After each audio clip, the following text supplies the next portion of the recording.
What's up, Warriors? So you're here because you want to maximize your VA disability benefits. I get it. I've been there. My name's Jose Garza, and I'm the founder of Warriors of War. I'm on a mission to get every veteran the maximum VA disability benefit they deserve. But I'm not going to sit here and bullshit you. It's not easy, and it's definitely not fast. As we move into this set of videos, there's one thing that I want you to keep in mind, always. You ready? Here it is. The claim that you file is yours. Got it? It is your claim. Today, tomorrow, a year from now, no one is going to care more about your claim than you. So if you're not willing to put in the work, to make a phone call, to make those appointments, then get out of the way. Let someone else have their turn. Got it? All right, let's get into these videos and see what we can get you.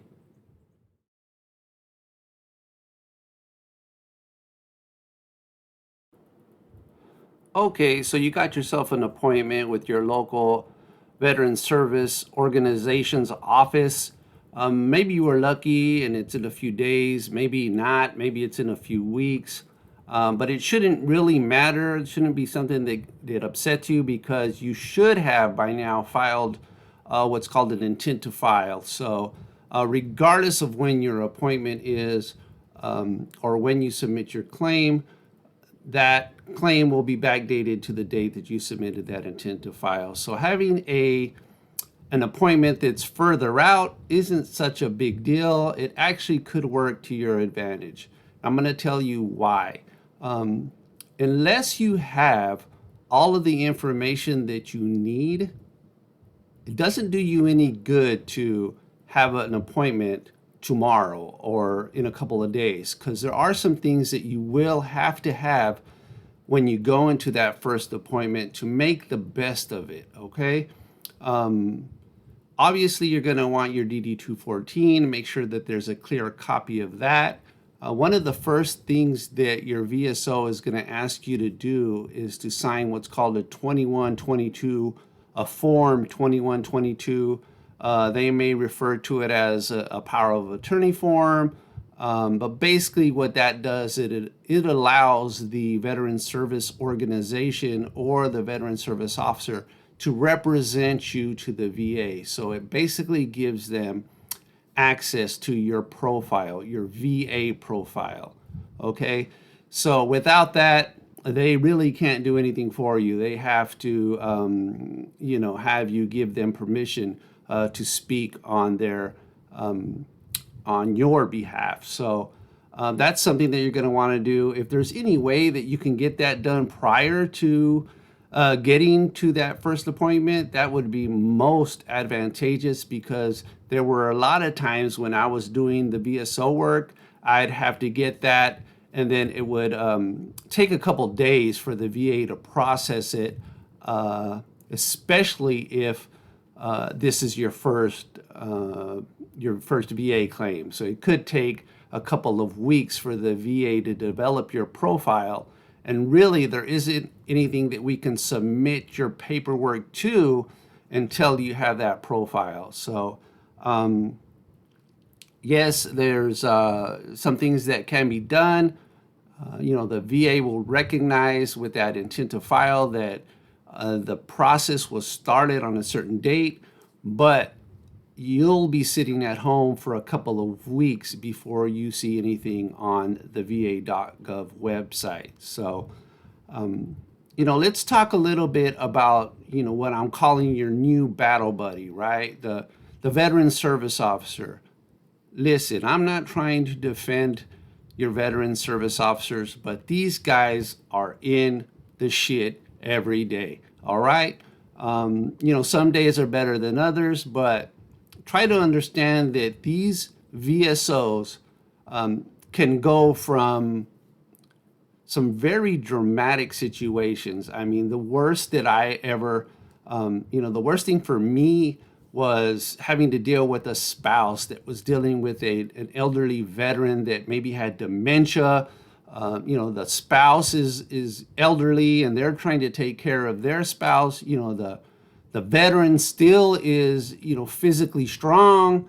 He's just not there. And the spouse is just trying to maintain. It's just a difficult situation to be sitting in.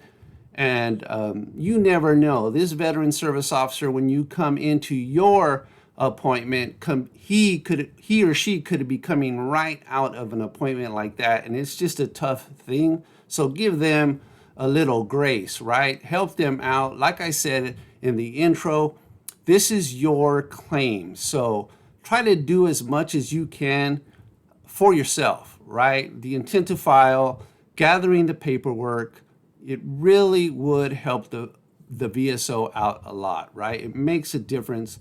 When I've waited for 3 or 4 weeks to have this appointment with you, and you show up and you bring me a stack of medical records, you don't have your DD-214, you don't have your marriage certificate or birth certificates, I'm just going to say, yeah, let's do what we can now, but we're going to have another appointment later so that you can bring me that information. So in order to get the most out of your first visit, you want to make sure that those things are organized, right? There's certain things that the veteran service officer can do for you.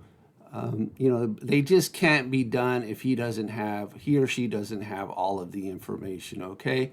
So I'm going to put in the comments below my website so that you can download a nice checklist. It's free. You can get on the website and download it, and it'll help you organize that information in a way that would help you when you get to your veteran service officer's appointment. A few things that you want to remember: that veteran service officer, he or she is not the VA, okay?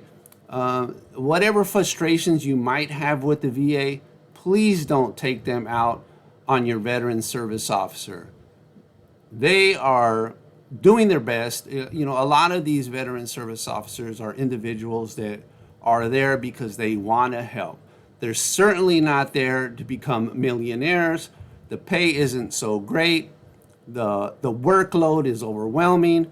This is the type of work where, you might be thinking about a veteran that is suicidal, homeless, something like that. These VSOs, they live with this stuff all day, every day. It's really tough for them to go home and kind of turn it off. You literally, having had my own experience with it, you literally feel like, and you are saving someone's life, right? Depending on the situation. So again, give your VSO a little bit of grace. Try to show up with some organization. Like I said in the intro, again, this is your claim. If you show up and you don't seem like you're that interested, that you're not going to put enough effort into your own claim, then, it's kind of a turnoff. I'm going to look at it and, you're going to expect me to do all of this work for you. You may have I'm aware that you've been waiting 3 weeks for an appointment. You're going to show up and you're going to hand me a stack of unorganized files, right? So don't do that. Try to show up, try to show that you have some interest in your own claim. Some other things that you can do, let's see. One thing, as far as once you submit your claim, the veteran service officer really doesn't have any access to any more information than you do, right? Your claim is in there. It goes through its process. It takes several weeks before the VA gets it, processes it. You'll start to see some or hear from some of the examiners if they're required. They'll start to schedule some of those things for you. A veteran service officer, once he submits that claim to the VA, really doesn't have access to information, right? You can see that it was submitted, you can see that they received it, but until you actually have a CMP exam, there's nothing to see. So don't call your veteran service officer several times a week, right? Oh yeah, I want an update. I'm calling today, calling tomorrow. There are hundreds of veterans on your service officer's roster. Please don't call a couple of days after you've had your initial appointment. He or she is probably still working on your claim, right? Depending on the amount of disabilities that you're going to claim on a claim.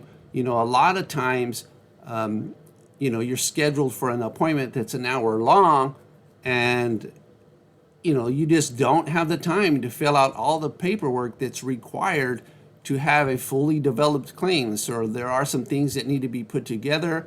If your veteran service officer is going to, do his job diligently, then he's going to put them in order so that when the VA receives them, he makes it easier for whoever does receive them to process them. So that's really important. That's something that you want to look for in a VSO, someone that wants to have your information organized and submitted in a way that makes it better for the VA. Okay, that's a big turnoff is when veterans call multiple times a day, multiple times a week. Veteran service officers, at least me and the ones that I've worked with, the ones that I am friends with, they're happy when they see a result come through, a positive result. Like I said, these are individuals that want to help veterans, right? So there's the systems that they have access to. You have the ability to run reports. You can see your veterans, the claims that you submitted, whether or not there are any updates. There might be an occasion where a veteran service officer gets an update and he doesn't call. If it's not a significant update, they probably won't. It's just, yes, they're aware that, they got some results. The results aren't in yet from your CMP exam. So, there really isn't anything for them to share with you. With that said, when you have a CMP exam, the examiner has a certain amount of time, depending on the type of exam, to get that information back to the VA. And that's really something that's important, an important reason to have a veteran service officer on your side. So that is something that the veteran service officer will have access to. He will have the ability to see what the physician wrote, right? So there's always those CMP exam results. What they're looking for, ultimately is whether or not what they examined is directly related to your service. So more likely than not likely, those are terms that you'll hear as you become more familiar with what's going on. Especially if you're filing for an increase or you've had claims before that have been denied, you will see that they are either granted based on the likelihood of it being related to something that happened in service or something that was a result of your service. But yeah, just remember, this first step, getting your VSO appointment is important. To make the most of it, show up to that appointment organized, right?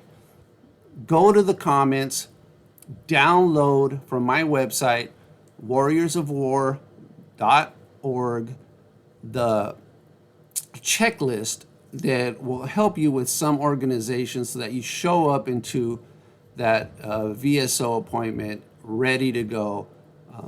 Again, try to limit the stories that you tell, war stories.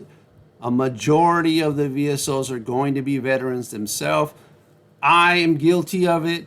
I'll get into a situation, especially if you were a Marine or you are in the Navy, or, especially if you were a hospital corpsman, an FMF corpsman. There are stories that we could tell for days, right? So very quickly, when you get in a situation like that, your 1 hour appointment can turn into a 1 hour, war storytelling session, and we really won't get that done. That, like I said, I'm guilty of that. I think every veteran loves to tell war stories, so try to keep those to a minimum. It can happen though. So again, if you have things that are organized and you hand a stack of organized paperwork to your VSO, the likelihood of that getting done is greater. And, the plus on top of that is that you'll have more time to tell your war stories. So good luck with your first VSO encounter, your first appointment. I asked you guys if you have any questions. There are a lot of things here. I'm not good at making videos, so I really, got to get used to being in front of this camera.